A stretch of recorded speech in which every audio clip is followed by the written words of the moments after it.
The forever perch 2021। तो कहानी शुरू रेगिस्तान जैसे बंजर इलाके को दिखाते हुए होती है, जहाँ पर हम एक कपल को देखते हैं जो इस इलाके से होते हुए कहीं पर जा रहे थे। तभी उन्हें वहाँ पर एक खंडर जैसा घर दिखाई देता है। वो अब उस घर में जाते हैं जहाँ पर कुछ लोग थे, उनके पास हथियार भी थे। वो दोनों हस्बैंड वाइफ उन लोगों से बात करते हैं, जिससे पता चलता है कि ये सभी लोग मेक्सिको और अमेरिका के बॉर्डर पर हैं और सभी अमेरिका जाना चाहते हैं, वो भी इलीगल तरीके से, यानी बिना पासपोर्ट और वीजा के। जिसके बाद अब वो कपल, जिनमें से हस्बैंड का नाम जॉन और उसकी बीवी का नाम एटला था, उन दोनों को एक सुरंग में भेज दिया जाता है। अब जब वो सुरंग के अंदर जाते हैं, जिधर बहुत अंधेरा था, उधर और भी बहुत से लोग थे जो सभी अमेरिका जाना चाहते थे। उस सुरंग के अंदर जाते ही एटला डर जाती है जब उसके सामने अचानक से एक लड़का आ गया था, पर बाद में पता चलता है कि ये इन्हीं का साथी है। इसके बाद हम देखते हैं उन्होंने सुरंग को पार कर लिया था, वो अमेरिका पहुँच गए थे। इनका साथी एटला और जून को एक कार्ड देता है जिस पर फूल बना हुआ था, वो लेकर वो दोनों वहाँ से चले गए थे। अब हमें हॉर्स फार्म का सीन दिखाया जाता है, जहाँ पर एक आदमी जिसका नाम डेलन था, वो एक घोड़े को काबू करने की कोशिश कर रहा था, पर उसका घोड़ा उसे अपने पास नहीं आने देता। तभी डेलन के डैड जो वहीं पर थे, वो अपने बेटे से कहते हैं कि इस घोड़े को संभालना तुम्हारे बस की बात नहीं, हमें एक ऐसे आदमी की जरूरत है जो घोड़ों के बारे में अच्छे से जानता हो। तभी उधर जून आता है, जिसने घोड़े को अच्छे से काबू में कर लिया था। डेलन को ऐसा देखकर जून से जलन होने लगती है। वो अपना घोड़ा लेता है और वहाँ से चला जाता है। जून को डेलन के डैड ने अब काम पर रख लिया था। जिसके बाद आगे एटला दिखाई जाती है, जो एक फैक्ट्री में काम करती थी। वो वहाँ पर अपने एक दोस्त से बात कर रही थी। पता चलता है कि अमेरिका में दूसरे मुल्क से आए हुए लोगों को काम मिलना बहुत मुश्किल था, क्योंकि अमेरिका के लोग दूसरे मुल्क के लोगों से बहुत नफरत करते थे। उनका मानना ये था कि अगर हमारे मुल्क अमेरिका में दूसरे मुल्क से लोग आएंगे तो यहाँ पर सुकून खत्म हो जाएगा। एटला अपनी फैक्ट्री से कॉफी पीती बाहर निकलती है, लेकिन तभी वो इस बात को नोटिस करती है कि दो आदमी जिनके हाथ में गन्स थी, वो एटला को बहुत ही ध्यान से देख रहे थे। तभी सीन बदलता है और टीवी पर एक खबर चलती है, जिसमें बताया जा रहा था कि पर्च का दिन आने वाला है। अब मैं आपको बता दूं कि पर्च का दिन क्या था। उस दिन दूसरे मुल्क से आए हुए लोगों को अमेरिकन मार दिया करते थे। पर्च के दिन अमेरिका की गवर्नमेंट कुछ लोगों को, जिन्हें पर्जर्स कहा जाता था, जो दूसरे मुल्क से आए लोगों को मारते थे, उन्हें 12 घंटे दिए जाते। इसी दौरान वो किसी भी आदमी को मार सकते थे और उन पर कोई भी आदमी कानूनी कार्रवाई नहीं कर सकता था। अब आज वो दिन आ गया था जहाँ पर अमेरिका में खून का खेल शुरू होना था। जॉन और एटला भी दोनों अपना घर छोड़कर जा रहे थे। जैसा कि हमें पता है वो मेक्सिको से आए थे, इसीलिए इन्हें भी डर था कि कहीं ये लोग भी मारे न जाएं, क्योंकि ये दोनों अमेरिकन नहीं थे। तभी वहाँ पर एक बस आती है, जिसमें जॉन का दोस्त, जो उसके साथ डेलन के फादर के फार्म पर काम किया करता था, वो और कुछ लोग थे। अब ये भी बस में बैठकर दूसरी जगह पर आ गए थे। यहाँ पर लोगों से पैसे लेकर पर्च से बचाया जाता था। अब जून एटला और अपने दोस्त के साथ अंदर जाता है, जहाँ पर वो देखते हैं उधर और भी बहुत से लोग थे जो यहाँ पर पर्च से बचने के लिए 12 घंटे तक रुकने वाले थे। ये सभी दूसरे मुल्कों से अमेरिका आए थे। तभी टीवी पर एक और खबर आती है, जिसमें बताया जा रहा था कि पर्च शुरू होने वाला है और 12 घंटे तक सब कुछ बंद कर दिया जाएगा। सबको ऐसा लग रहा था कि 12 घंटे किसी कयामत से उनके लिए कम नहीं थे। पर्च का वक्त शुरू हो जाता है, जिस वजह से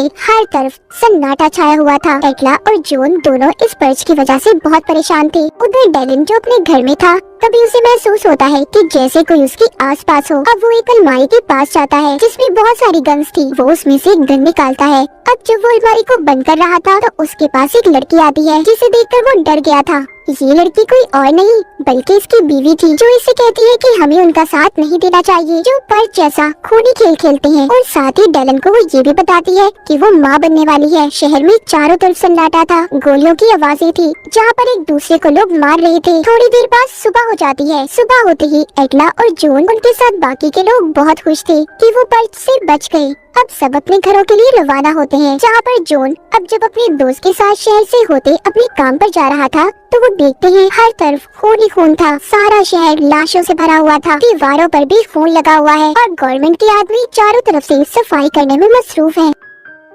एटला भी अपनी फैक्ट्री में आ जाती है, पर वहाँ भी अभी तक कोई भी नहीं आया था। उधर डेलन भी अपने फार्म के दरवाजे खोलता है। तभी अचानक से उसके सामने एक आदमी आया था, जो दिखने में काफी खौफनाक लग रहा था। तभी उसके सामने 4 और लोग आते हैं, जिन्होंने चारों तरफ से डेलन को घेर लिया था। वो उन्हें देखकर काफी परेशान हो जाता है। एटला को देखते हैं, जो एक पिंजरे में बंद बकरी को खोल रही थी। अचानक से वो खुद ही उस पिंजरे में फंस गई थी। वहाँ पर भी कुछ लोग आ गए थे, जिन्होंने खरगोश जैसे मास्क पहने हुए थे। वो एटला को मारने वाले थे। तभी उधर उसका दोस्त आ जाता है, जो उसके साथ काम किया करता था। वो एटला को उनसे छुड़वाता है। अब ये दोनों मिलकर उनका मुकाबला करते हैं। दरअसल ये लोग जो एटला को मारने आए थे ये सभी पर्जर्स थे जो अभी भी लोगों को मारने का काम कर रहे थे, पर एटला और उसका दोस्त उन्हें मार देते हैं। तभी उधर पुलिस भी आ गई थी जो दोनों को पकड़ लेती है क्योंकि अब पर्ज का वक्त भी खत्म हो गया था। उधर डेलन के फॉर्म में जो लोग आए थे वो भी पर्जर्स थे। उन्होंने डेलन की पूरी फैमिली को बांध दिया था क्योंकि उनका कहना ये था कि डेलन और उसके डैड दूसरे मुल्कों से आए हुए लोगों को काम पर रखते हैं। जब उन्होंने डेलन के डैड के सर पर गन रखी थी और उसकी बहन को भी मार रहे थे, तभी उधर जॉन और उसका दोस्त आते हैं जो इनके फार्म पर ही काम क्या करते थे। वो आकर उन लोगों पर गोलियां चलाने लगते हैं। अब उन पर्जर्स में से एक आदमी डेलन के डैड पर गोली चलाकर उन्हें मार देता है। दोनों तरफ से गोलियों की बारिश होने लगी थी। जून और उसके दोस्त ने सभी पर्जर्स को मार दिया था। वो उन्हीं का ट्रक लेकर डेलन और उसकी फैमिली को बिठाकर वहाँ से चले जाते हैं क्योंकि अब इस शहर में रहना महफूज नहीं था और पर्ज रुकने का नाम नहीं ले रहा था। 12 घंटे के बाद भी खूनी पर्ज चल रहा था। अब जून अपनी बीवी एटला को कॉल करता है मगर उसका फोन नहीं लगता क्योंकि एटला को तो पुलिस ने उसके दोस्त के साथ पकड़ लिया था। जून अपनी बीवी एटला के लिए बहुत परेशान था। उधर एटला को पुलिस अपनी वैन में लेकर जा रही थी जिसमें उसका दोस्त, उसके साथ एक आदमी और एक लड़की थे जो पर्जर्स का साथ दे रहे थे। तभी जाते हुए उनकी वैन उल्ट जाती है। यहाँ पर दूसरा आदमी एटला से बदतमीजी करता है मगर उसके दोस्त ने उसे बचा लिया था। अब जब वैन का दरवाजा खुलता है जहाँ पर जून था, एटला उसे देखकर बहुत खुश थी। जून उन्हें भी बचाकर अपने ट्रक में बिठाकर सभी को मेक्सिको ले जाना चाहता था क्योंकि सब जानते थे कि वहीं पर रहकर महफूज होंगे। ये जाते हुए रास्ते से एक फ्यूल स्टेशन पर भी रुकते हैं और वहाँ से अपना कुछ जरूरत का सामान लेते हैं। जून सबसे ये कह रहा था कि ये जगह उनके लिए महफूज नहीं है क्योंकि ये शहर के नजदीक है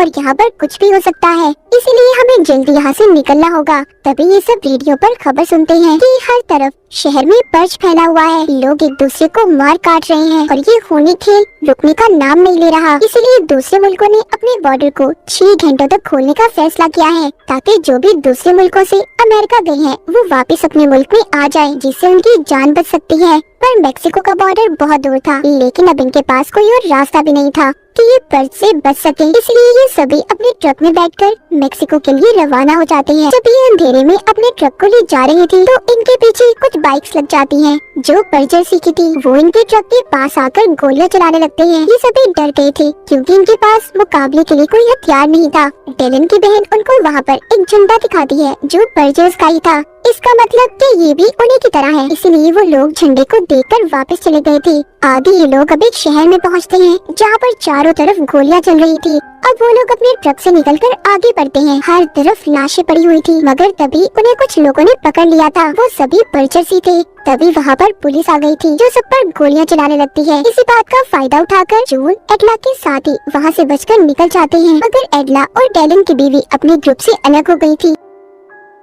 एटला को एक रोज का निशान नजर आता है। अब वो उस जगह पर जाने लगती है मगर डेलन की बीवी उसे रोक रही थी। वो कहती है पहले हमें अपने हस्बैंड को ढूंढना होगा। एटला उसकी नहीं सुनती और अंदर चली जाती है। वो डेलन की बीवी से कहती है कि दूसरे मुल्क से आए लोग अपने मुल्क के लोगों की मदद करने के लिए कोई निशान छोड़ते हैं, शायद हमें भी यहाँ पर कोई मदद मिल जाए। तभी उधर 2 आदमी आते हैं जिन्होंने इन दोनों पर गन कर ली थी मगर जब एटला उन्हें बताती है कि वो यहाँ पर रोज के निशान की मदद से आई है तो वो दोनों रुक गए थे क्योंकि वो मेक्सिको से आई थी। वो अपने लोगों की मदद करना चाहते थे। अब वो उन्हें एक जगह पर लेकर आई थी। वहाँ पर एटला देखती है उधर बहुत से लोग हैं जो पर्ज से अपनी जान बचाकर वहाँ पर आए हैं। उधर वो अपने हस्बैंड जून और एटला को भी देखती है। दोनों एक दूसरे से मिलकर बहुत खुश थे। इसके बाद टीवी पर खबर चलती है कि पर्जर्स ने आर्मी पर भी हमला कर दिया है और बहुत से शहरों को बर्बाद कर दिया है और आर्मी पर हमले की वजह से आर्मी को बॉर्डर से हटा दिया गया, जिस वजह से सभी मुल्कों ने अपने बॉर्डर्स को भी बंद कर लिया है। सभी खबर सुनकर बहुत परेशान हो गए थे। तभी वहाँ पर एक औरत अपने एक साथी को जो मेक्सिको में रहता था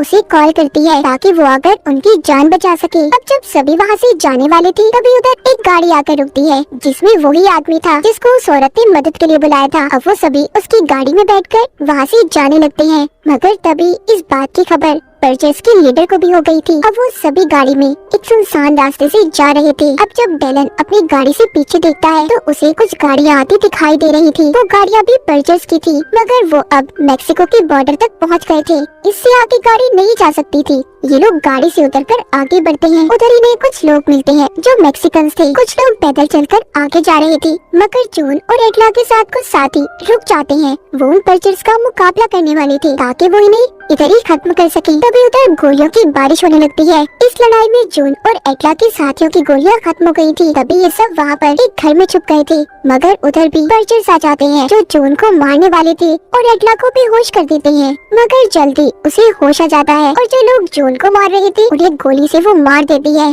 सबको मारकर ये लोग बॉर्डर तक जाने वाले थे, मगर तभी बर्चर्स का लीडर एटला को पकड़ लेता है और उसे अपने साथियों को मदद के लिए बुलाने का कहता है, ताकि जब वो आए तो वो उन्हें मार सके। मगर पीछे से जून और वो आदमी जो इन्हें बचाकर यहाँ पर लाया था वो बर्चर्स के लीडर पर हमला करते हैं और उन्होंने उसे मार दिया था। सभी बर्चर्स मारे जा चुके थे। जून और बाकी के लोग बॉर्डर पार करके मेक्सिको आ गए थे। टैलन की बीवी जो माँ बनने वाली थी उसके यहाँ भी बेटी होती है। आखिर में दिखाया जाता है सभी महफूज थे जो अमेरिका से मेक्सिको आ गए थे। The second movie name is It Comes at Night 2017. तो कहानी के शुरू में हम एक बूढ़े आदमी को देखते हैं जो बैठा बहुत गहरी गहरी सांसें ले रहा था। उसके पास ही एक और आदमी बैठा था जिसने हाथों पर ग्लव्स दस्ताने पहने हुए थे और चेहरे पर मास्क चढ़ाया हुआ था। वो उस बूढ़े आदमी से कहता है, प्लीज डैड मुझे माफ कर दें, मुझे ये सब कुछ करना ही होगा। वो बूढ़ा आदमी इस आदमी का जिसका नाम पॉल था उसके डैड थे। अब पॉल और उसकी वाइफ अपने डैड को बाहर ले जाकर जंगलों में पहले पॉल उनका गला दबाकर मार देता है और फिर एक गड्ढे में डालकर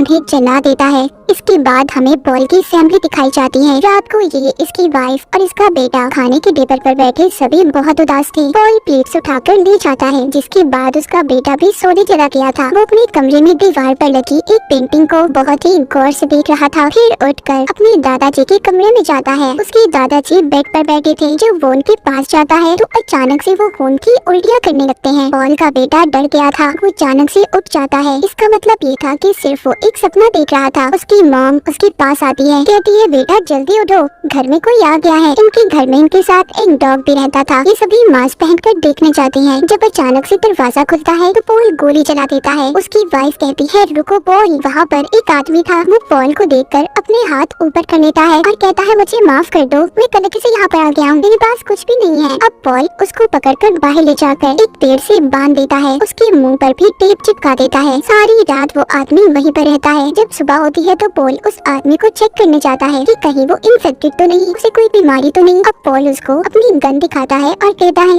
देखो इसको चलाने में मुझे जरा सी भी देर नहीं लगेगी, ये गोलियों से भरी हुई है। अब मुझे सच सच बताओ, तुम कौन हो, कहाँ से आए हो? वो उससे पहला सवाल पूछता है कि तुम मेरे घर पर क्यों झांक रहे थे और क्या लेने आए थे? वो आदमी जवाब देता है कि मैं नहीं जानता था, मुझे नहीं पता था कि इस घर में कोई रहता होगा, क्योंकि नर्स भी बंद थी। फिर पॉल उससे सवाल पूछता है कि तुम यहाँ पर क्या ढूंढ रहे थे? वो आदमी कहता है, यहाँ से 50 मील की दूरी पर मेरी बीबी और बेटा एक खाली घर में रह रहे हैं। हमारे पास खाना और पानी सब कुछ खत्म हो गया है, यही सब कुछ चेक करने में यहाँ पर आया था। पॉल कहता है, क्या वो इन्फेक्टेड है? वो आदमी कहता है, नहीं नहीं, उन्हें भी कोई बीमारी नहीं है, हम सब ठीक हैं। पॉल उससे सवाल करता है कि तुम कितने दिन से वहाँ पर रह रही हो? वो कहता है, 1 हफ्ता हो चुका है। पहले मैं अपने भाई के साथ रहता था, फिर उसकी मौत के बाद हम यहाँ पर आ गए। शहर के हालात बहुत खराब है, हर तरफ बीमारियाँ फैली हुई है। वो आदमी उससे कहता है, मेरी आंखों में देखो, मैं बिल्कुल सच कह रहा हूँ, मेरी एक एक बात सच है। पॉल अपनी वाइफ और बेटे से पूछता है, क्या हमें उसकी मदद करनी चाहिए या नहीं? आखिरकार ये सब लोग मिलकर फैसला करते हैं कि ये उसकी मदद करेंगे। अगले दिन पॉल उसको अपनी गाड़ी में बिठाकर उसकी फैमिली को लेने चला जाता है,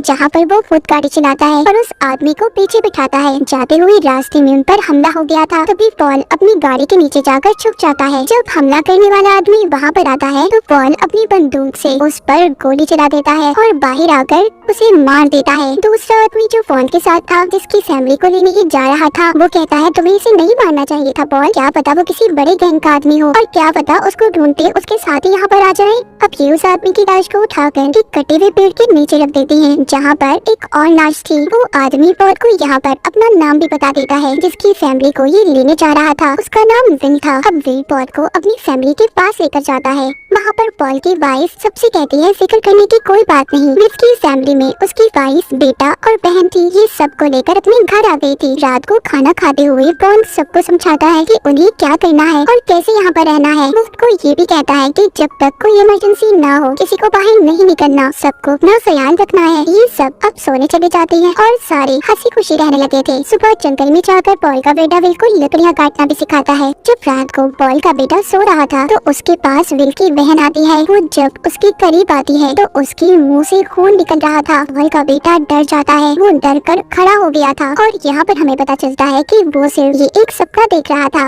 अब ये बाहर जाता है जहाँ पर विल की बहन बिल्कुल अकेली बैठी थी। ये उसको बुलाता है तो वो डर गई थी। अब दोनों बैठकर बातें करते हैं। विल की बहन बताती है, तुम जानते हो मुझे केक, कुकीज, आइसक्रीम बहुत पसंद है। तो पॉल का बेटा कहता है, नहीं मुझे नहीं पसंद। जिस पर वो कहती है, बड़े अजीब हो तुम, तुम्हें मीठा नहीं पसंद। ये दोनों यहाँ पर बैठकर बहुत सारी बातें करते हैं। फिर दोनों एक दूसरे को गुड नाइट बोलकर सोने चले जाते हैं। अगली सुबह पॉल का बेटा उसे कहता है कि डैड ये लोग बहुत अच्छे हैं। तो पॉल कहता है, देखो बेटे ये बात याद रखना कि जो नजर आता है जरूरी नहीं वही सच हो। तभी उनका डॉग जोर जोर से भौंकने लगा था और जंगल की तरफ जा रहा था। पॉल का बेटा उसके पीछे जाने की जिद कर रहा था, पर वो अपने बेटे को समझाता है कि देखो हमें घर चलना चाहिए, उसे घर का रास्ता मालूम है, वो खुद ही आ जाएगा। रात को जब पॉल का बेटा सो रहा था तो अचानक से उसकी नींद खुल जाती है। जब बाहर जाकर देखता है विल का बेटा अकेले एक कमरे में सो रहा था। ये उसे उठाकर उसके कमरे में छोड़कर आता है। फिर जब वो अपने कमरे में वापस जा रहा था तो उसे मेन दरवाजे से आवाज़ आती है। ये जल्दी से जाकर अपने मॉम डैड को जगाता है और कहता है कि जाकर देखें बाहर कोई है। अब पॉल और उसकी वाइफ मास्क पहनकर देखने जाते हैं। दरवाजे पर इनका डॉग था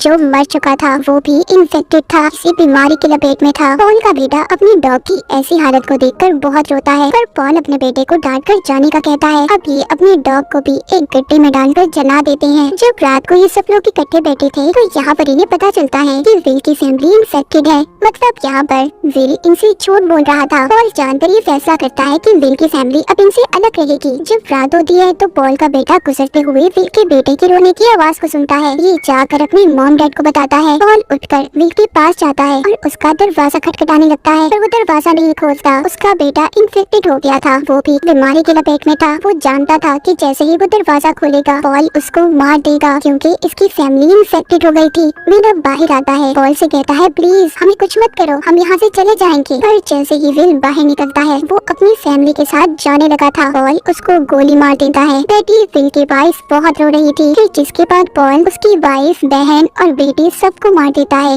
उधर पॉल का बेटा भी इन्फेक्टेड हो गया था। कुछ दिन के बाद वो भी मर जाता है। मतलब विल की फैमिली की वजह से पॉल ने अपने बेटे को खो दिया था। हमें इस कहानी में ये नहीं बताया गया कि ये वायरस कहाँ से आया था और क्यों सबको इन्फेक्ट कर रहा था, क्यों बीमार हो रहे थे सब। बीमारी भी ऐसी खतरनाक कि बचने का कोई रास्ता न हो। शहर में बीमारी फैलने की वजह से कि लोग जंगल में आकर रहने लगे थे, पर बेचारे वहाँ पर भी नहीं बच पाए। अब बचे थे पॉल और उसकी वाइफ। अब सवाल ये था कि क्या वो ज्यादा देर तक जिंदा रह पाएंगे। और इसी के साथ ही कहानी यहीं पर खत्म हो जाती है।